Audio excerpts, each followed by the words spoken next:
নমস্কাৰ, এই মুহূৰ্তত লৈ আহিছোঁ এক ব্ৰেকিং। ধেমাজি জিলাৰ গোগামুখ মিংমাং বগীপুং গাঁৱত সংঘটিত হৈছে এক ভয়ংকৰ অগ্নিকাণ্ডৰ ঘটনা।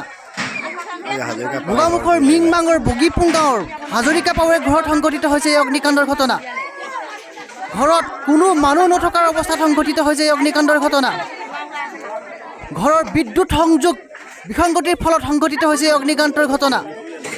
পুনৰ জনাইছোঁ এক গুৰুত্বপূৰ্ণ খবৰটি। ধেমাজি গোগামুখৰ মিংমাং বগীপুং গাঁৱত সংঘটিত হৈছে এক ভয়ংকৰ অগ্নিকাণ্ডৰ ঘটনা।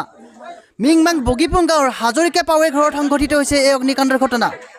উক্ত অগ্নিকাণ্ডৰ ঘটনাৰ ফলত ঘৰৰ সকলো সা সম্পত্তি জুইত জ্বলি ভস্মীভূত হৈছে বুলি জানিব পৰা গৈছে। পুনৰ জনাইছোঁ গুৰুত্বপূৰ্ণ খবৰটি। মিংমাং বগীপুং গাঁৱত সংঘটিত হৈছে এক ভয়ংকৰ অগ্নিকাণ্ডৰ ঘটনা। এই মুহূৰ্তত আমাৰ হাতত আহি পৰিছেহি উক্ত অগ্নিকাণ্ড ঘটনাৰ এক্সক্লুচিভ দৃশ্যাংশ আগবঢ়াইছোঁ আপোনালোকলৈ।